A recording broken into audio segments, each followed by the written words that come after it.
Before we get to episode 181, I'd like to ask for your support of the iCantCU podcast. Please go to iCantCU.com/Amazon whenever you need to buy something from Amazon.com.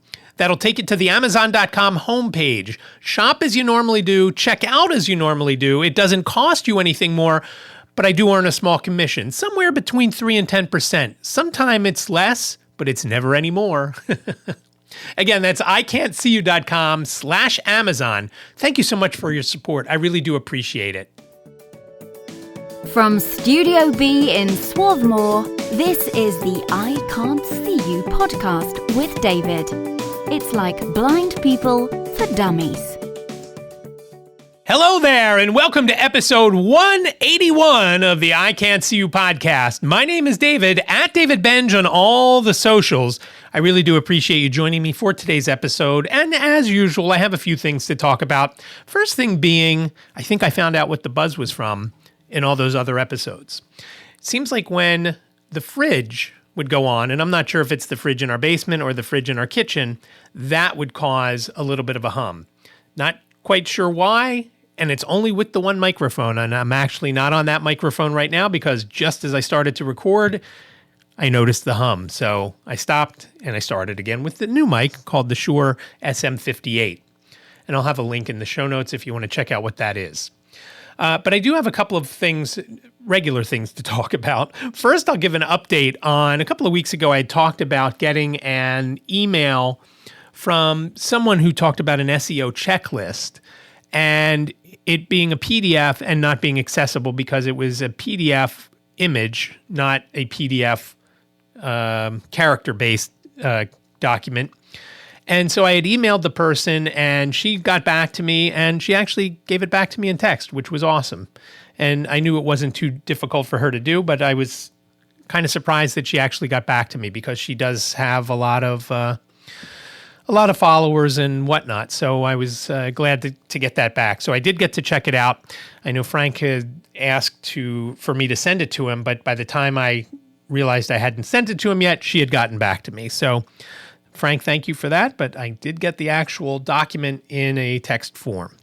So a couple of things that I wanted to talk about. On Sunday, this past Sunday, we went to a celebration of life for Ed Johnson. And I know you probably don't know who that is, but Ed Johnson was a member of the Keystone chapter of the National Federation of the Blind of Pennsylvania.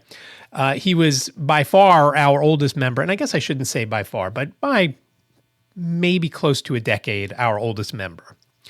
He was 97. And he died on the 22nd of April, which was Earth Day, also the anniversary of Chris Doherty's death, my friend, and also the date of my friend Alex's mother's death this year. So they died on the same day.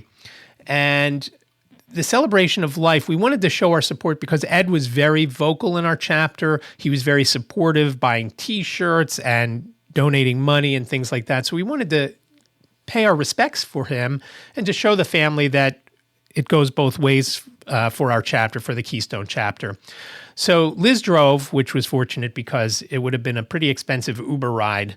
And I've spent a lot on Uber this month, and I'm not quite sure. I guess I've had a lot going on. And so Liz drove, and we actually took Harriet and Simon. Harriet is the president of the Keystone chapter. Simon is the secretary.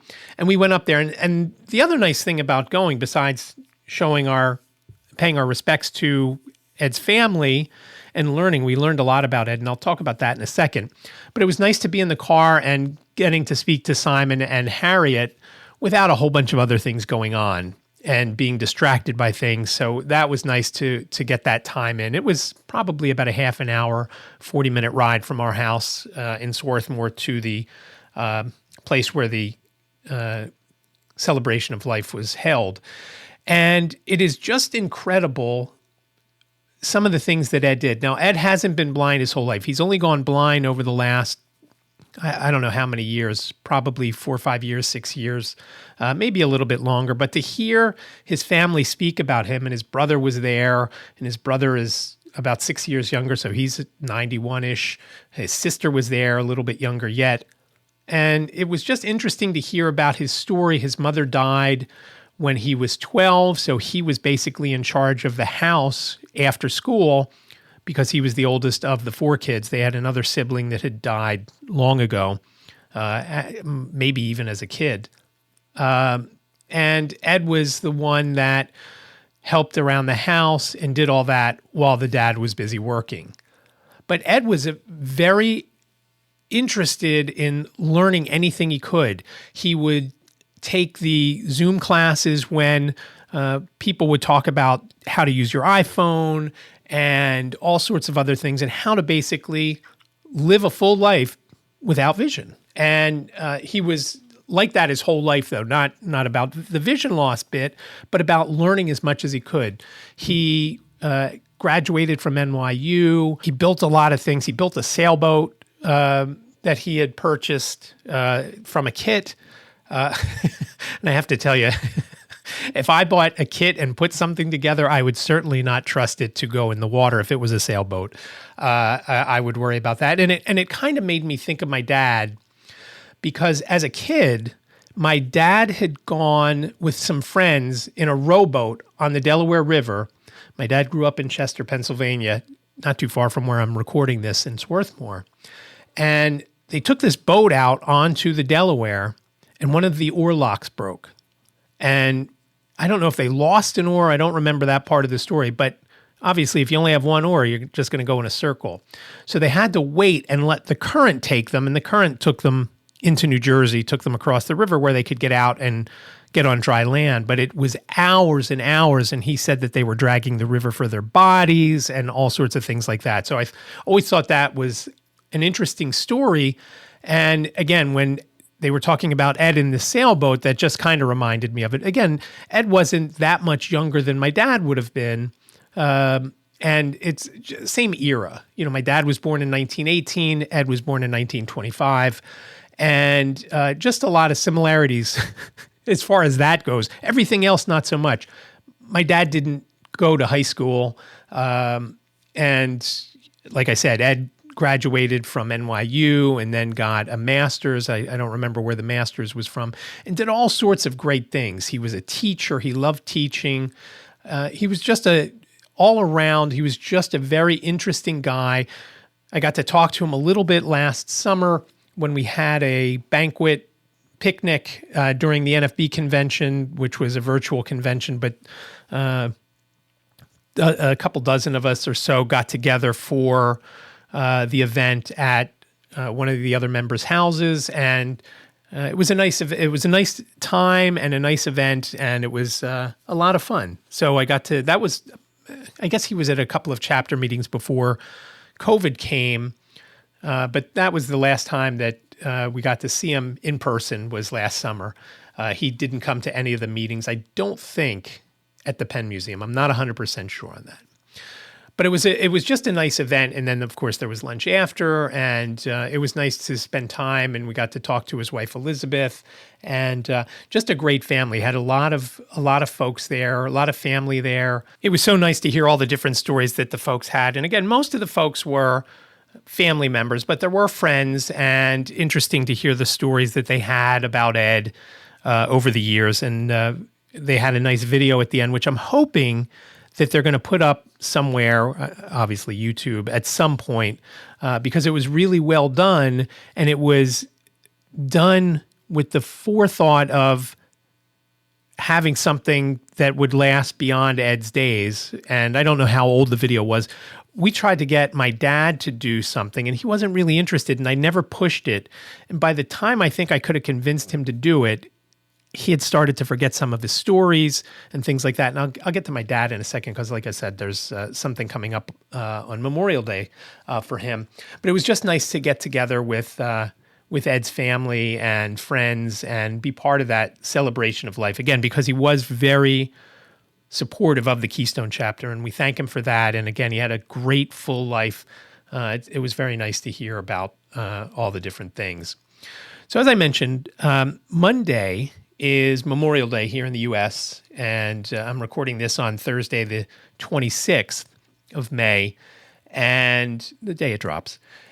And so I've been going back and forth, and I don't remember if I've mentioned this in the past, but they're having each year at the cemetery, there is a Memorial Day service for the veterans And my dad used to go. I remember going over to his place and getting there the same time he was, not realizing he wasn't going to be home when we got there. And he was always over at the cemetery. And at the time, there were still, he and a lot of his friends were still there and still going to this. And of course, all the World War II veterans are now pretty much gone.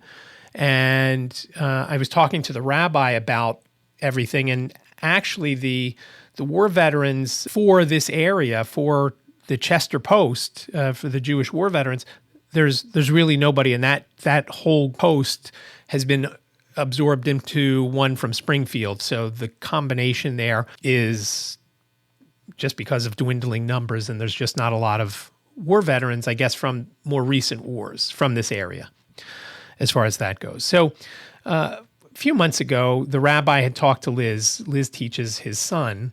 Had talked to Liz when dropping off the son if we would be interested in having my dad be honored for Memorial Day. And of course we were. And so I've been going back and forth with the rabbi, telling him some of the stories. And I'm really excited to do this for him because he did have a lot of great stories. I did record a few years ago, I did record an episode where I talked about him and some of the crazy stories, war stories, not breaking the Orlock stories. And so I'm looking forward to that. I don't know how many folks go to this. I'd asked the rabbi, I said, do we wear a suit for this? He said, oh, no, people show up in shorts and things like that. So obviously I'm not going to wear shorts, but I'll do a business casual thing, I guess. And but the rabbi had said, there's going to be a reading. And this is the main point that I'm telling this story, because I'll talk more about the service next week. There's going to be a reading, and I've probably talked about it over the last couple of episodes or a few episodes ago. I have been wanting to get into voiceover and narration and things like that for quite a while. And the biggest issue for me has been, how do I read something when I can't see it? And one of the things that I've been practicing has been one that I used in high school, and I think I talked about this a while back, where you listen and basically repeat. Now, the trick is to listen and repeat, but not repeat it exactly how it sounds, because I'm going to be using voiceover on my computer to do it, not where I'm listening to somebody read it. Because again, why would I repeat something that somebody already has recorded? Because why don't we just let them do the narration or the voiceover? So I've been practicing, not a lot, but a little bit. Liz actually typed out Very Hungry Caterpillar so I could try and read that. And funny thing is, I kind of still remember a lot of the book from when our kids were little. And I've been practicing where I have it read through my headphones and then I'm recording it to hear how it sounds.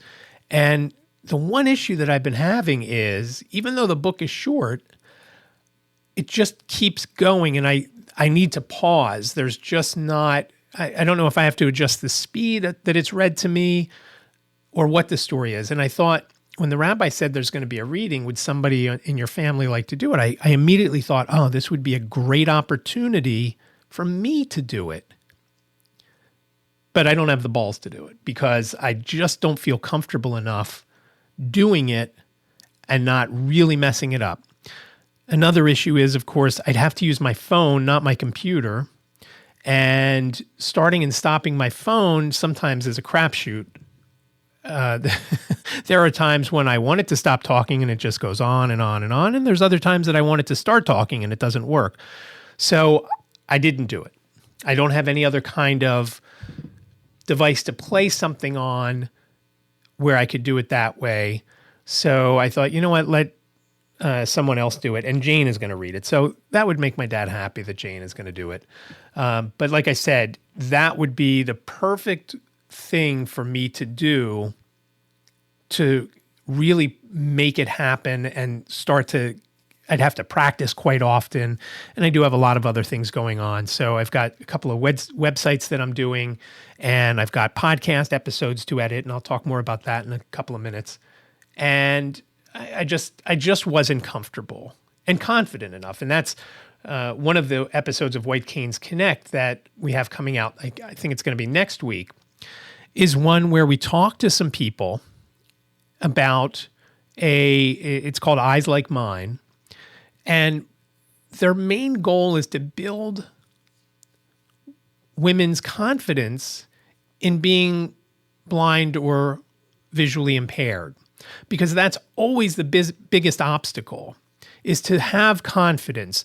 Just like back in the day when I first got on a SEPTA train and went into Center City, Philadelphia on my own. And I did that, and then I got off the train. I found the way out of the station.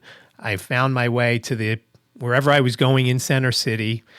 And then for some reason, I wasn't confident enough to go right away to, hey, I want to go here, I want to go there. I didn't have the confidence to go somewhere on an Amtrak train. That took me a couple of months to feel comfortable enough and confident enough to get on an Amtrak train and then go to New York and visit Jane, or go to Baltimore to the NFB headquarters, or go to Washington for Washington seminar.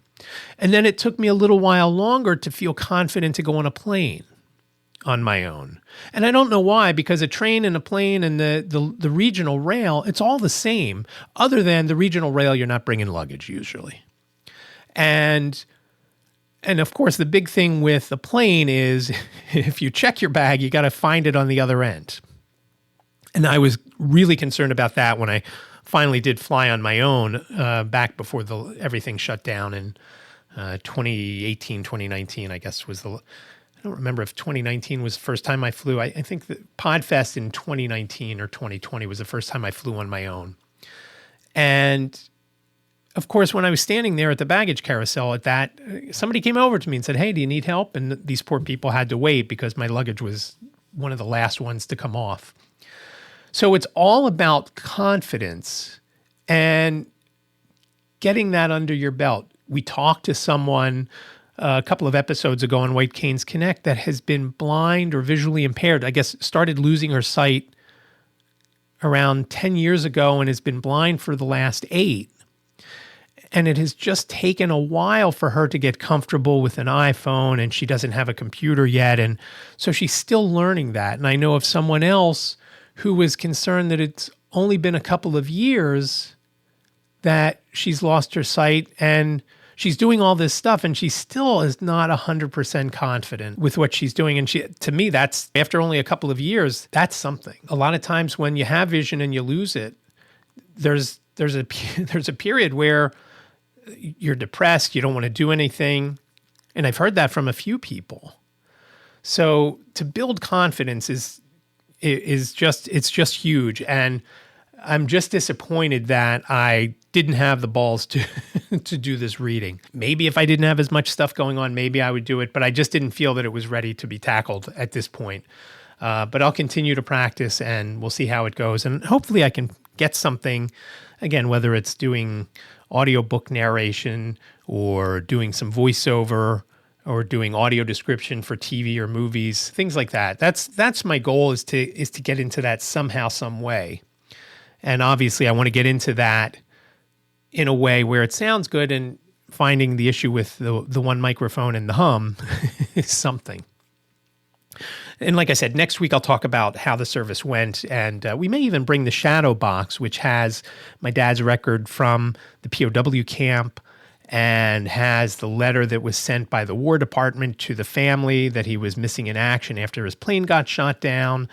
And I may revisit for Father's Day. I may do an episode about that whole thing again, or at least I'll link to it in the show notes from a few years ago when I did that episode, because it's a great story. There's a lot of things going on in it, and obviously now I have more listeners than I did back in the day, and I'm hoping that that I've gotten a little bit better since then with the podcasting in general. Again, next week I'll talk about the service and whether we take the shadow box or not. I'm not sure. Another thing I wanted to talk about is very embarrassing to me, very embarrassing, and I don't know if I've mentioned her before on this podcast, but it's someone who is the second vice president of the NFB of Pennsylvania. Her name is Emily Gindelsberger. Now, I've known her for, I don't know, maybe 5 or 6 years. I started in the NFB in 2015. I don't remember the first time I went to an event outside of a chapter meeting, but, within a year or two maybe. So I've known her. I've emailed to her. I've emailed about contacting her for different things because she's the legislative director for the NFB of Pennsylvania. So we've had her on White Canes Connect at least once, maybe more than once. She's been in the show notes a handful of times. She's been in all sorts of recap notes from Keystone chapter meetings that I send out a couple days after our meetings. And I've been spelling her name wrong. I've been spelling it wrong for 4 or 5 years, however long I've known her. And I obviously had seen it written somewhere. And I thought it was GINDLESBERGER. But it's not. It's GINDLESPERGER. Just think of that in My Cousin Vinny. It's not Jerry Gallo, it's Jerry Callow. So it's Emily Gindelsberger, not Emily Gindelsberger. See how close it sounds? And I didn't know that I was spelling it wrong until Stacy had talked to me the other day when we were going back and forth talking about White Canes Connect. She said, in the recap, you spelled Emily's name wrong. I said, I did? Oh my God, that's horrible. How did I spell it? And I thought she meant I spelled Emily wrong. And she's like, no, you spelled it with a B and it's a P. I said, what? What do you mean it's a P? I've always known it to be spelled with a B. I had no idea. And so I don't remember where I first saw it spelled. And I've just been using that. The sad thing is, if you go to the NFB of Pennsylvania website at nfbp.org, you can go to board members and you see it spelled plain as day there. Now, again, maybe I was relying on my vision and that was the problem. I don't think that was it though. Because going back 4 or 5 years, yes, I've been legally blind since probably 2008-ish, maybe a little earlier than that. But I still had a lot of confidence in what I was seeing, again, because I can zoom in on my Mac and I get right up in there and I see. So I don't know if I saw it spelled wrong or I just interpreted it wrong, and then I've been spelling it wrong ever since. And the funny thing is, sometimes when I would type her name out, I could never remember if it was LES or ELS, Gindelsberger or Gindlesberger. And so I would always go and look somewhere to see, and I guess I would stop before I got to the P. I guess I would see L after the D and just call it a day. So it's very embarrassing, especially after a few episodes ago when I had talked about the one organization that had a couple of typos, and I mean, one was a typo where it should have just been pluralized, but one was a misspelling, and they weren't going to correct it because people would understand because they're blind. The person who wrote it is blind. It's always bad when when you know about it and you don't fix it. That's bad. I don't care, blind, sighted, whatever. Fix it, and I'm going to fix it. I can't fix obviously all those different emails I sent out over all the years that I've spelled it wrong. But I did call her. I did call her and apologize. And in all fairness, it does sound the same when you hear it, but it is spelled wrong, and I apologize. And again, I also told her daughter was on White Canes Connect last week. She is a very good singer. Angelina, and I know I mentioned it last week, Angelina is a great singer, and so I was also telling her that her episode had dropped, and there's a lot of her YouTube channel is called Angelina Sings, and it just pained me because she's not the only Angelina Sings. So you can't just go to youtube.com/Angelina Sings. That's not it. She doesn't have enough viewers yet to even have the vanity URL. So I thought, it'd be a lot better if she had a domain name that went right to that YouTube channel. And this is before I knew of all the spelling error, the spelling issues with her mom's last name. And I thought, you know what? I'm going to get a couple of domains and they could pick which one they like to move forward with and just forward it to their YouTube channel. So you can go to angelinasings.live or angelinasings.us. The .com, of course, was taken as well as some of the others. But I like the .live because obviously she's singing live, and it just made me think of when she was singing at the bar at the state convention in Harrisburg last November. She was live, and the bartender, as I previously mentioned, was walking by me and said, I had to stop to see if that was actually her singing or if it was a recording. And I said, nope, that's her. And so that's why I like the .live. Sometimes the .live gives you trouble with Facebook, for example. We have Believe You Can .live, and Facebook will not recognize that domain to send traffic to. When you put in, we have a Facebook page for Believe You Can, the talent show that the Keystone chapter puts on every October, and you cannot put in BelieveYouCan.live as the domain name. It will not send people to that domain, which is, it's just mind-boggling. And it says it's spam, and it just doesn't work. So that's an issue with the .live TLD. TLD stands for top-level domain. And so the .us is more recognizable, so that's why I bought that one as well. They were both on sale, so I think I spent less than $6 total for the first year. Obviously, we'll figure out which one they want to use, and then we'll just keep that. So if you go to angelinasings.live or angelinasings.us, you can check out her videos. There are a couple of great songs on there, and you can also see the progression over the years, and she's only 16. You can see the progression of how great she's become, and I'm sure she'll continue to develop. And she also plays the piano and things like that. So again, go check it out. And again, Emily, I'm sorry for misspelling your last name for almost as long as I've known you.